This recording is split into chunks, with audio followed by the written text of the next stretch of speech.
Hello, আপনারা সবাই ভালো আছেন? আমিও ভালো আছি। দেখুন আজকে কি রান্না করেছি। এই ভাত, এই যে এই ভাত রান্না করেছি, আর বেগুন দিয়ে উচ্ছে দিয়ে একটু ভাজা করেছি। বেগুন দিয়ে উচ্ছে দিয়ে ভাজা, আর আলু আর ফুলকপির তরকারি, এই যে রসা, যাকে বলে রসা, আলু ফুলকপির রসা, এই যে। আর বাটা মাছের একটু ঝাল করেছি, বাটা মাছের ঝাল,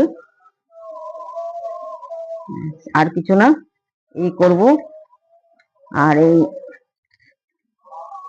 বেশিরভাগ লোকেই তো সারা গা হাত পা ব্যথা, এর জন্য ওই যে এক কোয়া রসুন, বলে এই যে এরকম ধরনের রসুন গুলো, এই এক কোয়া রসুন খেলে নাকি শরীরে ব্যথা যন্ত্রণা কমে যায়, বিশেষ করে যাদের বাতের ব্যথা আছে। এটা কোনো ভাজা দিয়ে বা ঘি দিয়ে ভেজে খেলে সবচাইতে ভালো।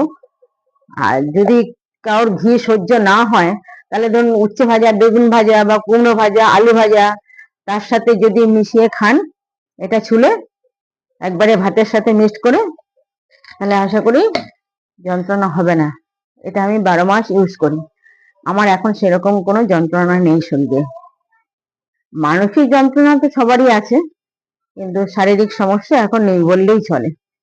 যাই হোক, আপনারা সবাই ভালো থাকুন, সুস্থ থাকুন, আমার পাশে থাকুন, এই বলে আমি আজকে ভিডিও শেষ করছি।